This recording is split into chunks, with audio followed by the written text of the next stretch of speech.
بسم اللہ الرحمن الرحیم۔ یا بنی اسرائیل،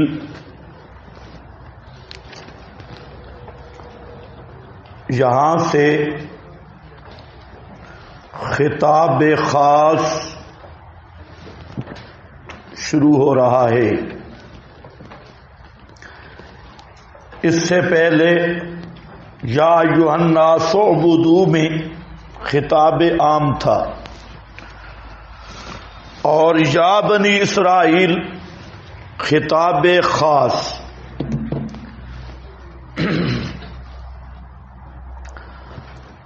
یعنی اس سے پہلے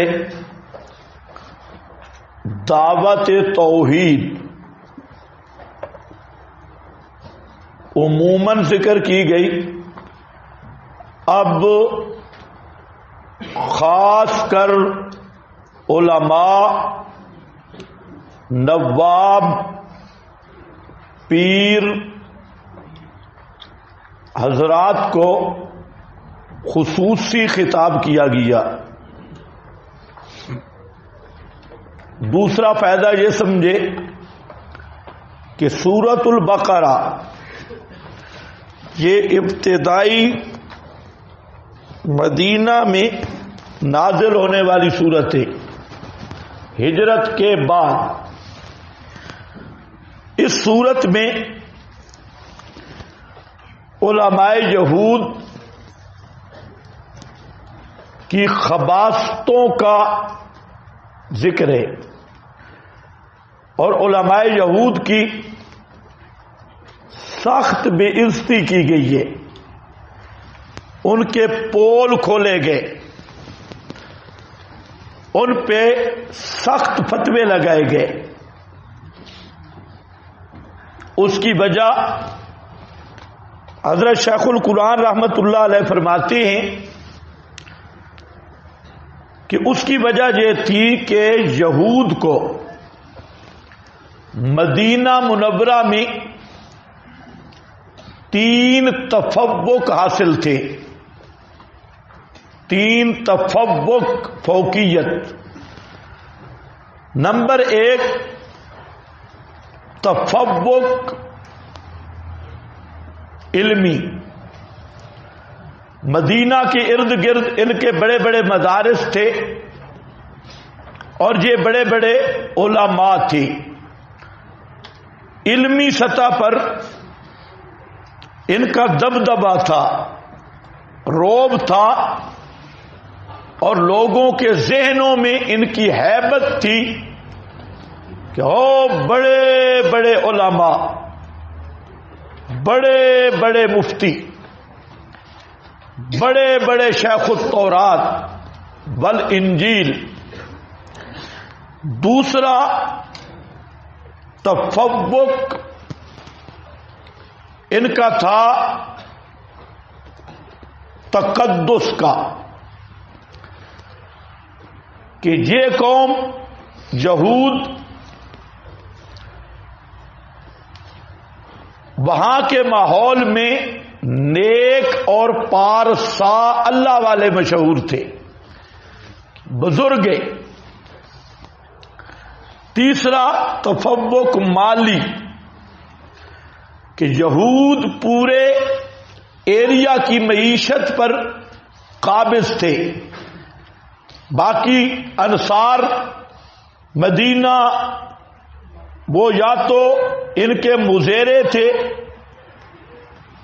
اور ان کے زمینوں پر کام کرنے والے، محنت مزدوری کرنے والے تھے۔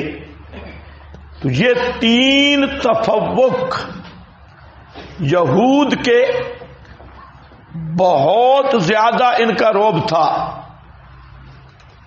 اب قرآن پاک آیا، پیغمبر کریم مدینہ تشریف لے گئے، تو سب سے پہلے یہودیوں کی ہیبت، ان کا تقدس، ان کی پارسائی، ان کی علمی وجاہت، اس کو ختم کرنا ضروری تھا۔ جب تک ان کا تقدس باقی رہتا تو صحابہ کے دلوں میں حقیقی معنوں میں کمال ایمان اور وساوس سے نجات نہیں پیدا ہو سکتی تھی. اس لیے سورۃ البقرہ میں آپ دیکھیں گے اتنا بے عزت کیا گیا اور ایسا سخت جملے کسے گئے یہودیوں پر کہ کہیں آپ کو مثال نہیں ملے گی. نرے حرام خور، لانتی ہیں اور فراڈی، یہ بھی خبیث، ان کے اسلاف بھی خبیث، فلانے بھی خبیث، ایک ایک خباثت کو قرآن نے بیان کیا. اس سے ایک ضابطہ نکل آیا. آج سب سے بڑی مصیبت یہ ہے، آج مسئلہ میں تسلب کیوں نہیں ملتا؟ اس کی وجہ کہ اہل بدعت کا روب باقی ہے، ہیبت باقی ہے.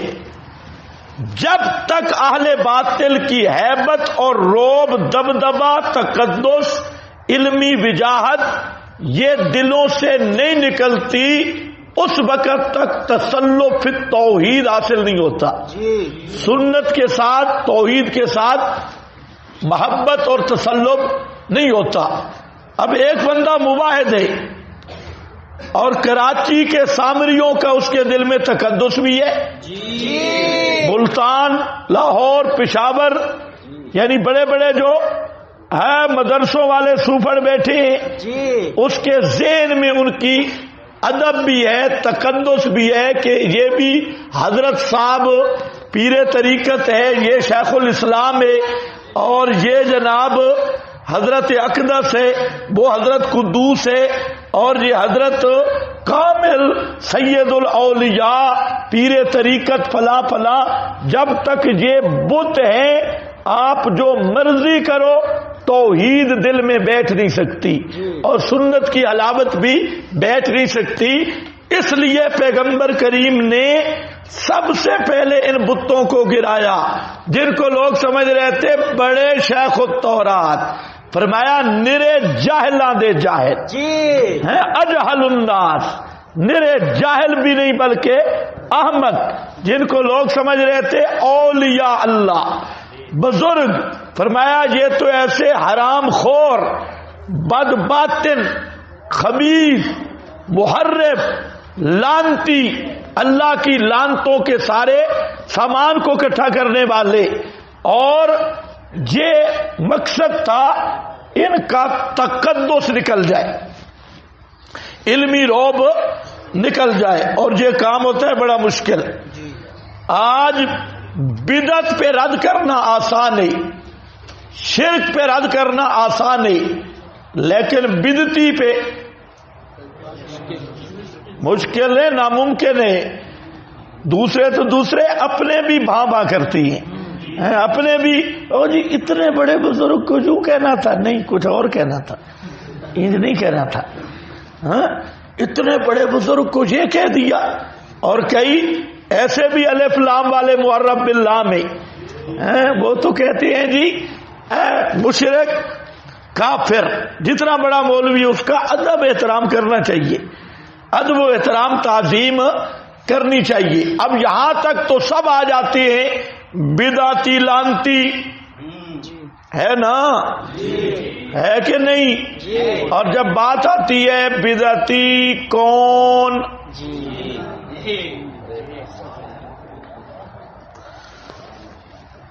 تو پھر پتہ لگتا ہے کہ بدعت ساری ہندوستان میں پڑی، ادھر پاکستان میں سارے مسلمان ہیں، پاک لوگ ہیں. یہ ایک بڑا بت ہے.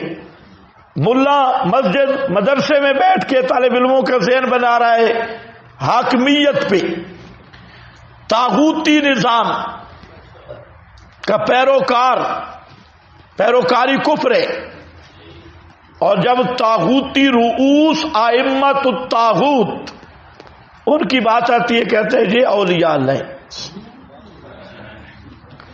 تو اب ایسی تقدیس جب دل میں موجود ہو تو اس کے دل میں اللہ کی محبت ہے یا توحید کی؟ وہی سامری والا بچہ ہے، اشربوا فی قلوبہم العجل، وہی اللہ نے فرمایا پورا بچہ پی گئے نے، اشربوا فی قلوبہم العجل، پورا العجل گیا، اشربوا پی گئے۔ اس لیے دوستو بزرگوں، سب سے پہلے یہ جتنے اہل بدعت کے ائمہ، اہل شرک اور طاغوتی ائمہ ہیں، سب سے پہلے ان کا تقدس ختم کرنا ہوگا۔ پیغمبر کی دعوت یہ ہے، اور لوگوں کو بتانا ہوگا یہ کتنے درجے کے حرام خور ہیں، جن کو تم شیوخ اور شیخ الاسلام اور حضرت اقدس سمجھتے ہو، یہ کتنی ڈگری کے شیطان ہیں، کتنے درجے کے یہ بدماش ہیں، جن کو تم پیر سمجھتے ہو، بزرگ سمجھتے ہو، ان سے بڑا بدماش کوئی نہیں۔ اور یہ جن پر لیبل تقدس کا لگایا ہے، ان سے بڑا حرام خور اور تلبیس کتمان کا مریض کوئی نہیں۔ جب لوگ ان کی ذہنی غلامی سے نکلیں گے، اب وہ لوگ کتاب و سنت کی طرف متوجہ ہوں گے، ورنہ کتاب و سنت آپ پڑھاتے رہیں اور سامری کا بچہ آ گیا اور صرف ایک ملفوظ پڑھیں گے، ایک ملفوظ، اچھا حضرت صاحب نے لکھا ہے، حضرت صاحب نے، حضرت صاحب نے پڑھ گیا، حضرت صاحب گیا، یہ ایسے ہی ہوگا۔ ایک تجھے فائدہ آ گیا۔ اب ذرا دیکھو سبحان اللہ، اور پیغمبر کریم کی سیرت بھی دیکھتے ہو کیسی ہے۔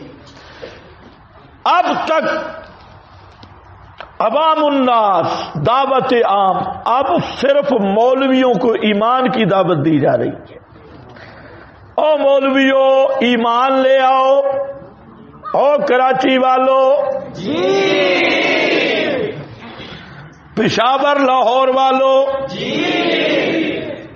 دہلی دیوبند والوں جی، بریلی لکھنؤ والوں جی، اے دعوت بڑی مشکل ہے۔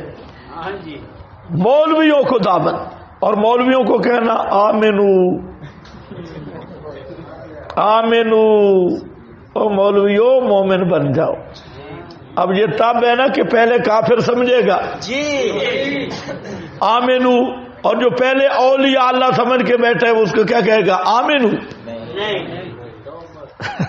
اب ذرا دیکھ، یا بنی اسرائیل، آپ کے پاس کہیں لکھا ہوگا، یہاں چند فوائد بڑے اہم ہیں وہ سمجھنے ہیں۔ یا بنی اسرائیل خطاب خاص ہے، یہاں پر مقتضیات ایمان کا بیان ہوگا۔ مقتضیات ایمان، مقتضی تقاضا کرنے والی چیزیں، چار مقتضیات ایمان کا بیان ہوگا۔ چار وہ امور ذکر کیے جائیں گے جن کا تقاضا ہوگا ایمان لاؤ۔ سمجھ گئے جی؟ ہاں، اس طرح سمجھ لو کہ یہ بنی اسرائیل کے لیے اصلاحی پروگرام ہے، بنی اسرائیل کے لیے اصلاحی پروگرام۔ اس اصلاحی پروگرام میں 10 اوامر، 4 نواہی، کیا کہا میں نے؟ 10 اوامر اور 4 نواہی، یعنی 10 چیزوں کا حکم ہوگا، 4 چیزوں سے منع کیا جائے گا، اور دعوت ایمان ہوگی، اور ارتفاع ازداد اربع، 4 چیزیں جو ایمان سے مانے تھی ان کو ختم کیا جائے گا۔ پھر کہہ رہا ہوں کہ یہ یا بنی اسرائیل سے یہ ایک اصلاحی پروگرام ہے بنی اسرائیل کے لیے۔ اس میں 10 اوامر، 4 نواہی اور مقتضیات ایمان اور ازداد ایمان، کتنے؟ 4 مقتضیات اور 4 ایمان کی ضدیں، موانع، ان کا ارتفاع ہوگا۔ تو گویا کہ یہ ایک زبردست اصلاحی پروگرام ہے علماء کے لیے، اور اصلاحی جلسہ ہو رہا ہے، قرآنی اصلاحی جلسہ۔ اب دیکھو، یا بنی اسرائیل، مقتضی ایمان اول، پہلا مقتضی ایمان یا بنی اسرائیل کیسے؟ اسرائیل لقب ہے حضرت یعقوب کا، یعقوب بن اسحاق بن ابراہیم، ان کا لقب ہے اسرائیل، اور اسرائیل کا معنی ہے عبداللہ۔ جی، ایل کا معنی کیا ہے؟ اللہ، اور اسرا عبد، ایل اللہ، اسرا عبد، اسرائیل کا معنی کیا ہے؟ عبداللہ۔ عبداللہ۔ اب ذرا دیکھو، فرمایا اے عبداللہ کے بیٹو، یا بنی اسرائیل، او عبداللہ کے بیٹو۔ کیا مطلب؟ عبداللہ کے بیٹو، یہ پہلا مقتضی ایمان ہے کہ تم تو اللہ کے بندے کے بیٹے ہو، عبداللہ کی اولاد۔ اعبدوا ربکم، اپنے باپ کے نام کی لاج رکھ لو۔ تمہارا باپ کیا تھا؟ عبداللہ۔ اتنی بڑی ہستی کی اولاد ہو، صاحبزادے ہو، جی، اپنے باپ کے نام کی لاج رکھ لو۔ جی، تمہارا باپ کون تھا؟ عبداللہ۔ اسی لیے اسی سے خطاب کیا، یا بنی اسرائیل، او عبداللہ کے بیٹو۔ ہے نا تقاضا؟ جب عبداللہ کے بیٹے ہو تو کیا کرو؟ اعبدوا ربکم، عبادت کرو صرف اپنے رب کی۔ یہ مقتضی ایمان اول ہے۔ حاصل کہ صاحبزادوں، یہ بنی اسرائیل جو تھے یہ صاحبزاد گان تھے۔ کیا تھے؟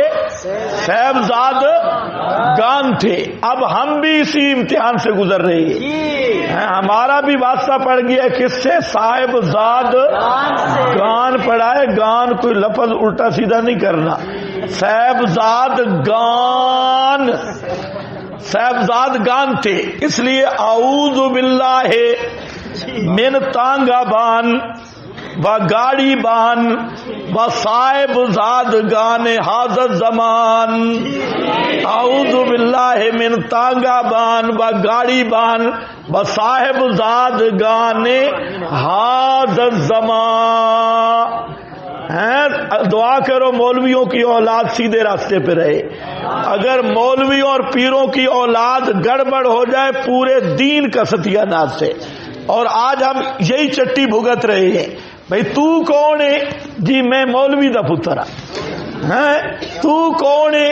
جی میں فلانے پیر دا پتر ہاں۔ یہ پہلے بریلویوں میں ہوتا تھا، پیر کا پتر پیر ہے۔ اس لیے ہمارے کسی بزرگ نے کہا تھا، پیر دے پتر نو پیر نہ سمجھے، جڑا رچ تے کتے لڑاوے۔ جڑے رچ تے کتے ایک کون ہے؟ بریلویوں میں تھا، اے جی سید دا پتر ہے، سید دا۔ اس نے کہا او ہور سید، اے ہور سید، یہ ڈھگیاں دے چور سید ہیں۔ وہ سید اور تھے کربلا والے، اور یہ برے صغیر والے سید یہ ڈھگیاں تے ڈنگراں تے یہ گائیں دے چور سید، یہ ڈھگیاں دے چور سید، جن کو جو چیز مل جائے کھائیا بھائی کھائیا، ڈنڈا نو بدائیا۔ یہ بنی اسرائیل والے صاحبزادے، ان کو خطاب ہے اب تم بھی ان صاحبزادوں کو ایمان کی دعوت دو، اور اسی طرح دو، یا بنی اسرائیل، او عبداللہ دے بیٹو، اللہ کے بندو، اللہ کے بندے کی اولاد، اپنے باپ کی نام کی لاج رکھ لو۔ او شیخ القرآن کے بیٹو، اپنے باپ کے نام کی لاج رکھ لو۔ اور سید عنایت اللہ شاہ صاحب کے بیٹو اپنے باپ کی اولاد کی اپنے باپ کے نام کی لاج رکھ لو، یہ یوں دعوت دی جاتی ہے۔ اور تمہارا باپ کیا کرتا تھا؟ وہ تو ساری زندگی للڑوں کو مشرک سمجھتا رہا، اور تم نے للڑوں کے آگے کیوں گھٹنے ٹیک دیے ہیں؟ شیخ القرآن کیا تھا؟ اس نے تو جلندری پر پسٹل نکالا تھا، تم کیوں ان کے سامنے لمبے پڑ گئے ہو؟ یوں یا بنی اسرائیل، یہ دعوت کے طریقے سے صاحبزادوں کو کہو خدا کے بندے تمہارے بڑے کیا کرتے رہے؟ تمہارے بڑے ان کے نام کی لاج تو رکھو نا، ان کے نام پہ چندے کھاتی ہو اور ان کے نام پہ سارا مال، لکڑ ہضم، پتھر ہضم، ہر جگہ پر جا کے خیر مانگتی ہو، جی میں فلانے بزرگ کا نواسا تھے، فلانے کا پوتا، نام ہونے کو نام جو قبروں کی تجارت کر کے کیا نہ بیچو گے جو مل جائیں صنم پتھر کے ہیں؟ باپ دادے کا نام بیچ رہے ہو، ایک تو قبر کے مجاور ہیں، ایک باپ دادا کے ناموں کے مجاور ہیں۔ وہ تو قبروں کے مجاور ہونے کو نام جو قبروں کی تجارت کر کے کیا نہ بیچو گے جو مل جائے صنم پتھر کے، کام تو کرو نا۔ یا بنی اسرائیل اذکروا، دوسرا مقتضی ایمان۔ پہلا، اتنی بڑی ہستی کی اولاد کچھ تو خیال کر لو، یہ شیخ القرآن رحمت اللہ علیہ کے لفظ میں پڑھ رہا ہوں۔ ہاں، اتنی بڑی ہستی کی اولاد کچھ تو خیال کرو۔ نمبر 2، اذکروا نعمتی، یار باپ کے نام کی لاج نہیں رکھتے، میرے احسان کو مان لو۔ الانسان عبید الاحسان، یہ بھی تو اہل اعتدال کا راستہ ہے، یہ بھی تو نیک سیرت لوگوں کا ایک طریق ہے کہ اس کے ساتھ احسان کیا جائے، تو احسان کا خیال تو رکھتا ہے، یہ ایک فطری بات ہے۔ کتے کو بھی روٹی کا ٹکڑا ڈالا جائے وہ بھی کم از کم حیا سے نظریں نیچے کر لیتا ہے، ہوتا ہے کہ نہیں ہوتا؟ اور دم کو بھی ہلانا شروع ہو جاتا ہے، کانوں کو بھی، اور بھونکنا تھوڑا بند کر دیتا ہے۔ اس لیے فرمایا اذکروا نعمتی، اسی قانون پہ عمل کر لو، میری نعمتیں یاد کر لو، میں نے کتنی تم پہ نعمتیں کی تھیں، اور تمہارے آبا و اجداد پہ سارے احسان کیے تھے، ان احسان کو مان کے اعبدوا ربکم، صرف اللہ ہی کی عبادت کرو اور اللہ کی توحید کو مان لو۔ کتنے ہو گئے؟ 2۔ تیسرا وَأَوْفُوا بِعَهْدِي، تیسرا مقتضی ایمان، یار تجارت والا معاملہ کر لو، اگر اپنے باپ کی لاج بھی نہیں رکھتے، باپ دادا کی لاج بھی نہیں رکھتے صاحبزادو، اور احسان بھی نہیں مانتے ہو، تو چلو تجارت والا معاملہ کر لو۔ اوفوا بعہدی اوفِ بعہدکم، تم میرے عہد کو پورا کرو، میں تمہارے عہد کو پورا کروں گا، تو کم از کم معقول بات ہے، تجارت والا معاملہ ہی کر لو، وعدے پورے کرو، میں کروں گا۔ سمجھ گئے؟ ہاں، بھلا تشتروا بآیاتی ثمنا قلیلا، میری ایتوں کو بیچو نہیں، میری آیات کو مت بیچو۔ بھلا تشتروا، یہ اندر ذرا دیکھتے آؤ۔ ہاں، میں نے کیا کہا؟ یہ جو ہے نا اوفو بعہدی، اوفے بے عہدکم، آپ کے پاس کیا لکھا ہے بین السطور؟ آگے لکھا ہے اذکروا نعمتی، اور نعمتی کے اوپر ہوگا روحانی مادی ہر طرح کی نعمتیں مرادیں، التی انعمت علیکم اوفو، یہ کیا ہے؟ یہ ہے سخن پروری، یعنی اپنے کیے ہوئے وعدے پورے کر دو، کیے ہوئے وعدے پورے کر دو، اوفے بے عہدکم، میں بھی تمہارے ساتھ کیے ہوئے وعدے پورے کروں گا۔ عہد کیا ہے؟ وہ سورۃ المائدہ آیت نمبر 12 میں ہے، وَلَقَدْ أَخَذَ اللَّهُ مِيثَاقَ بَنِي إِسْرَائِيلَ، دیکھا، وَلَقَدْ أَخَذَ اللَّهُ مِيثَاقَ بَنِي إِسْرَائِيلَ وَبَعَثْنَا مِنْهُمْ، یہ میثاق تھا، 12 امیر مقرر کیے، اور وہ کیا تھا؟ لَئِنْ أَقَمْتُمُ الصَّلَاةَ وَآتَيْتُمُ الزَّكَاةَ وَآمَنْتُمْ بِرُسُلِي،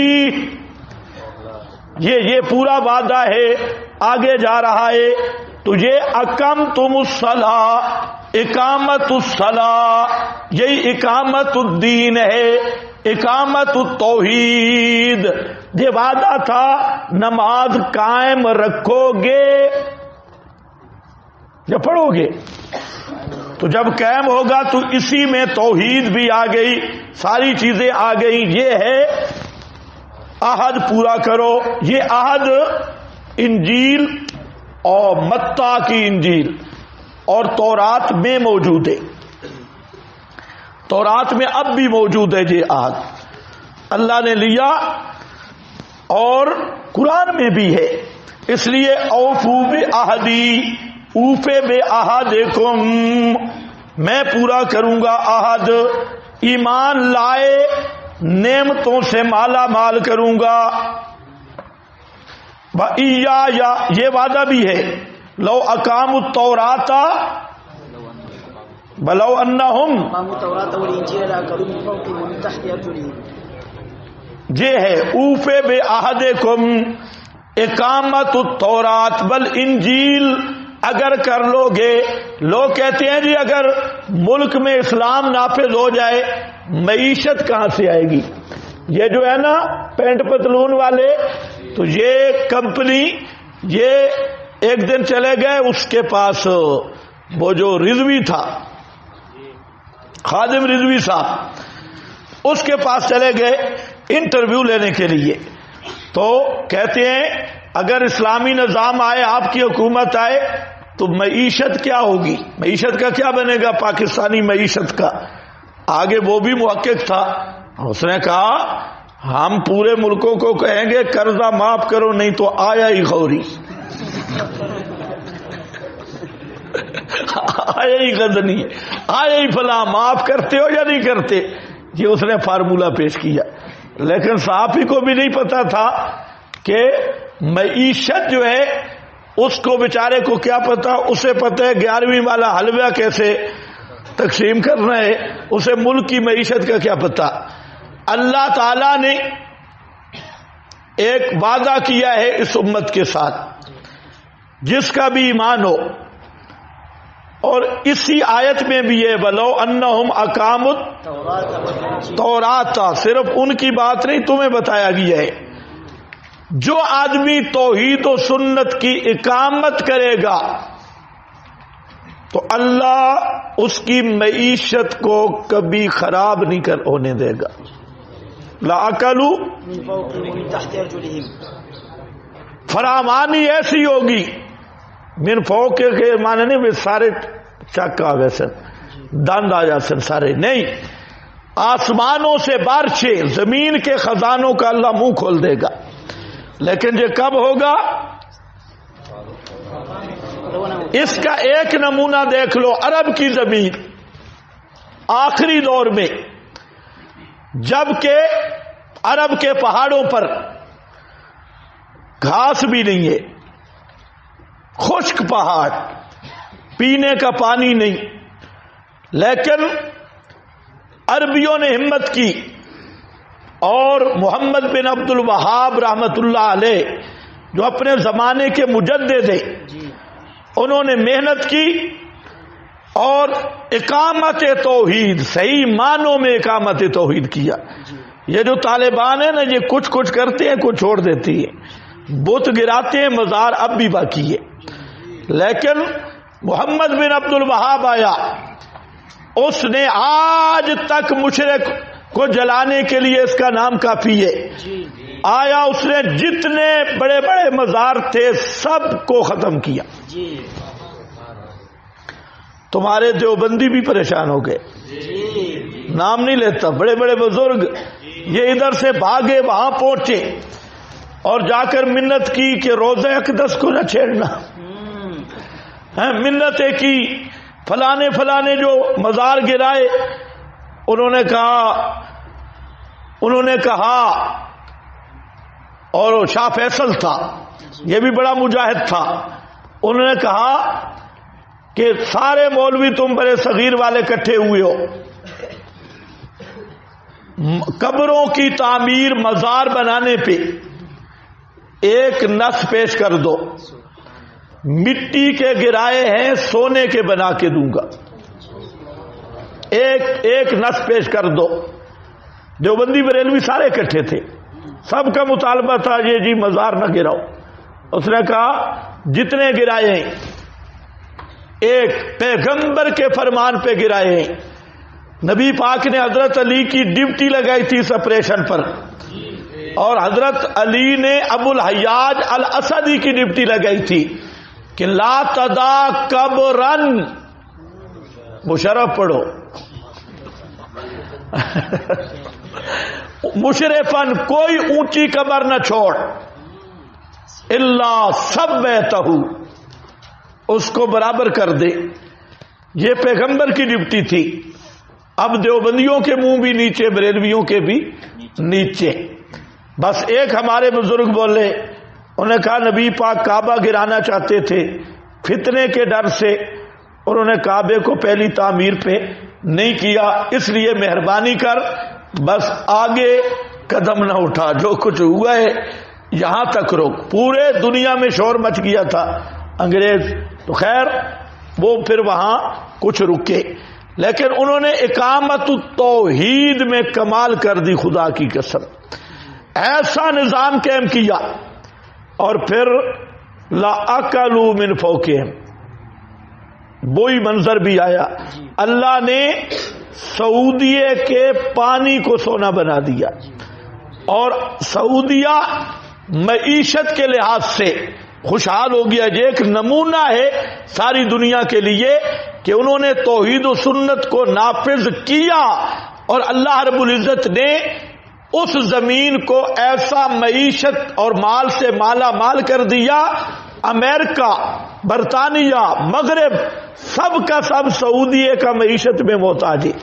اگر یہ جو ایک اسلامی اتحاد بنا تھا، بھٹو جو تھا، علماء بھٹو کے بہت خلاف تھا، بھی غلط آدمی، لیکن موجودہ حکمرانوں کی نسبت بھٹو 100% بہتر تھا.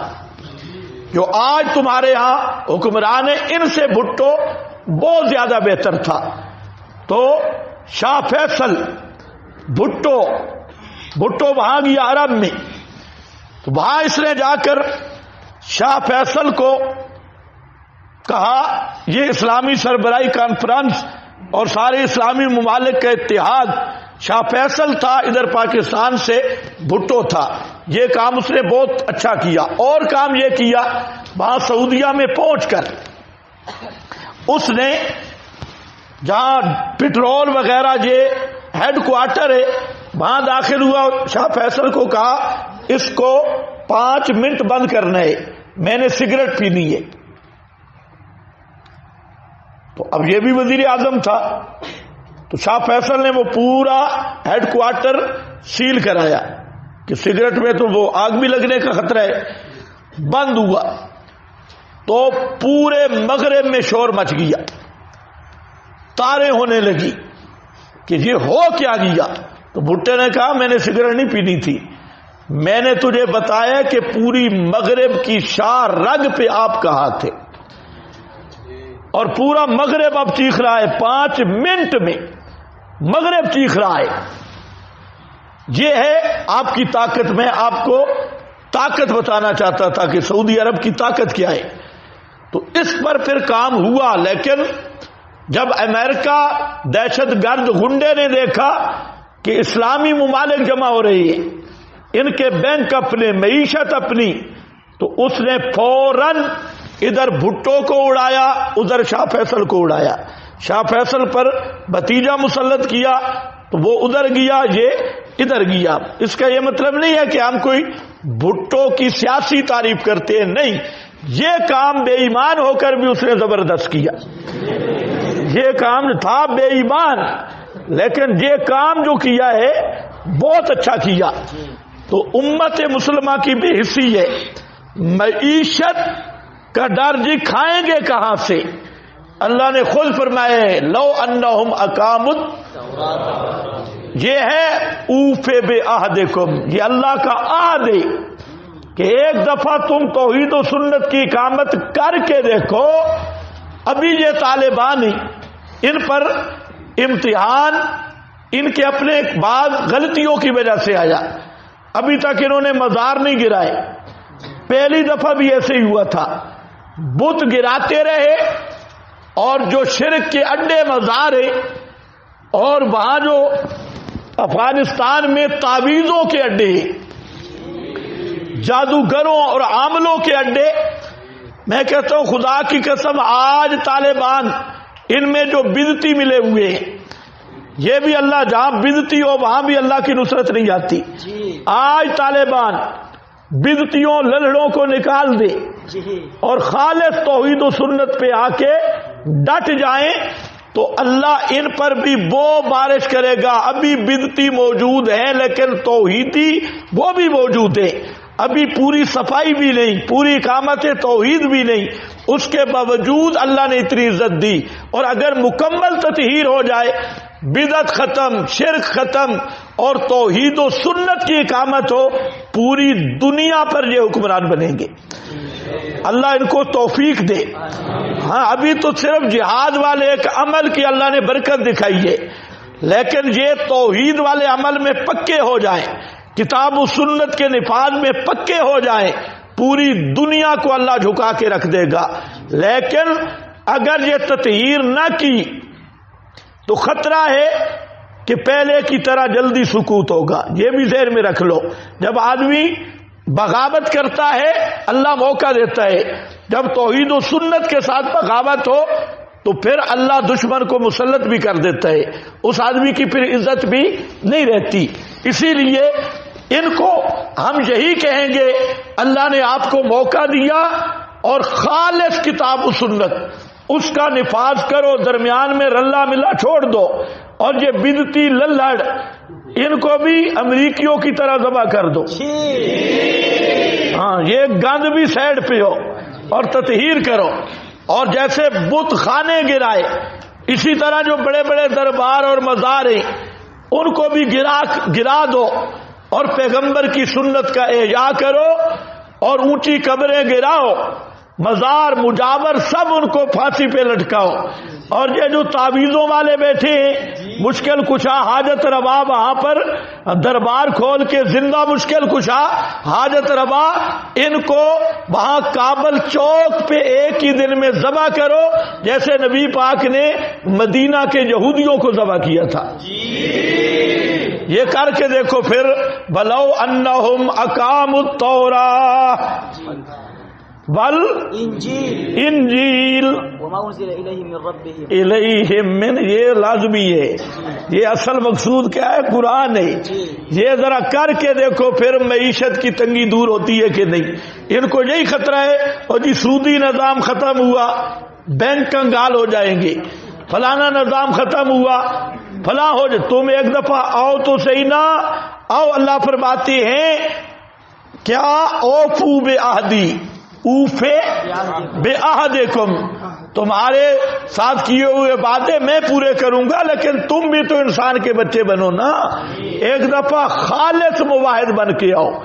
اور آج اگر ہمارا ملک ان کو اللہ کوئی ایماندار حاکم حکمران عطا کر دیتا ہے، دیکھو اوفو بعہدی اوف بعہدکم وإیایا فرحبون، مجھ ہی سے ڈرو، عوام الناس سے نہیں، مجھ ہی سے ڈرو، عوام الناس سے۔ مولوی ڈر رہے تھے عوام سے، ان سے پیسے لیتے، چندے لیتے، چھوٹی 11ویں تھے بڑی 11ویں، کل 40ویں جمعراتیں سارے ان سے یہ چندے لیا کرتے تھے۔ اور یہودیوں کی بات کر رہا ہوں، کس کی؟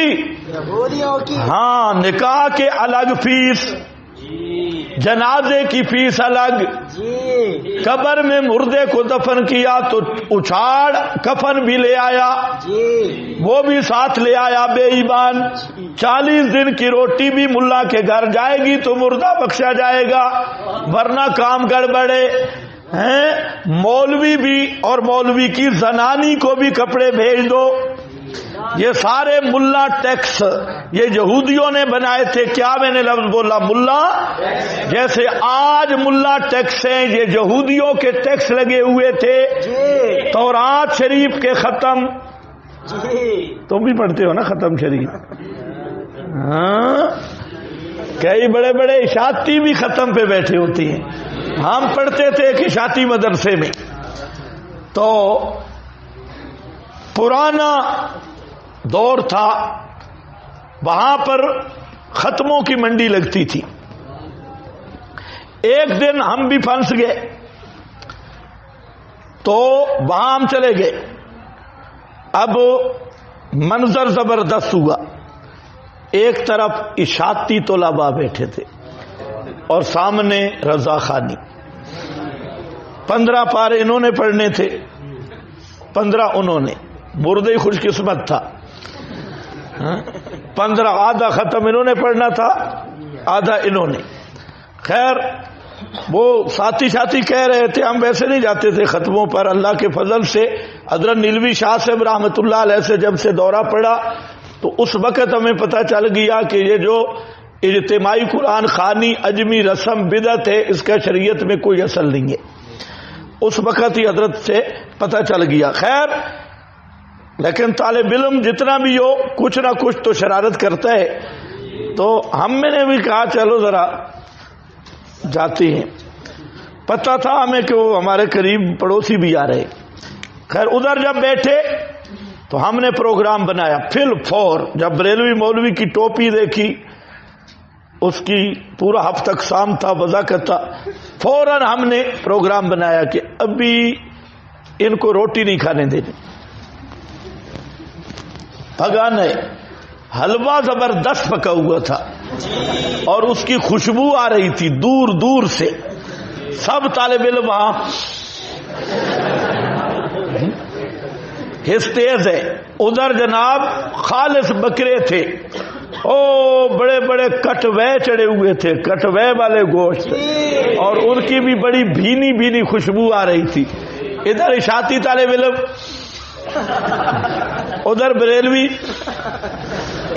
ٹھنڈا سانس بھی لیتے، اور اسی میں اچھا پاڑ یہ بھی نہیں رہے تھے وہ بھی نہیں رہے تھے۔ اسی کا بھئی روٹی کس وقت ہوگی؟ ہاں تا آن کے بریلوی مولوی تھوڑا سا خاموش ہو، ہم شروع کر دیا قل سبحان ربی حال کنت الا بشر الرسولا بشر الرسولا بشر الرسولا۔ پھر اس نے پھر ہم کہا یا بنیا لا تشرک باللہ، یا بنیا لا تشرک باللہ، یا بنیا لا تشرک باللہ۔ بس یوں ہوا تو لڑائی شروع ہو گئی، خوب لڑائی ہوئی۔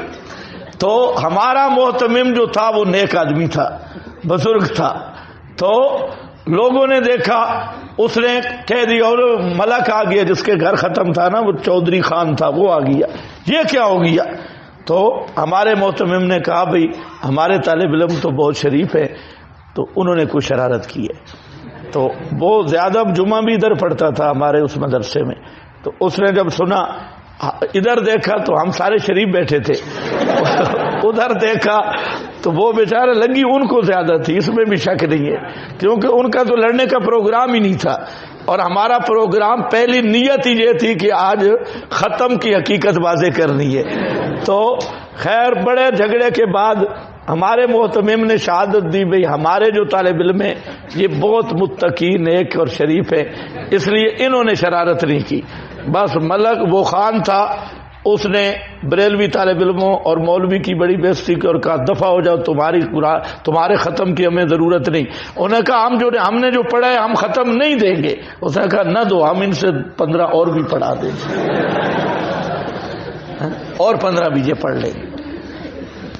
کوئی سمجھ گئے کہ نہیں؟ یہ بڑا مسئلہ ہوتا ہے، یہ جو محتمم میں ان کی مجبوری ہے، ادھر ختم پڑھنا ہے، ادھر قرآن خوانی ہے، محرم کے الگ، ربیع الاول کے الگ، اور سفر کے الگ، یہ پورا۔ اور انہوں نے پھر اپنے کاپی میں لکھا ہوتا ہے کہ ختم کے بھی دن متعین ہے، ان دنوں باورچی فارغ ہے، اور مدرسے کی ساری روٹی سے بھی بے فکری۔ اچھا، کئی وہ بھی ہیں جو لڑکوں سے خیر منگواتی ہے، پورے محلے میں کوئی ختم آتی ہیں، اور چندہ بھی پورے ملک میں کرتی ہے، اللہ جانے وہ چندہ کدھر کرتی ہیں۔ ختم تو بڑا لذیذ چیز ہے، ٹائم پورا ہو گئی ہے۔ تو یہ تھے ان کے پروگرام۔ فرمایا یا فرحبون، مقتدیوں سے نہ ڈرو، عوام سے نہ ڈرو، مجھ ہی سے ڈرو۔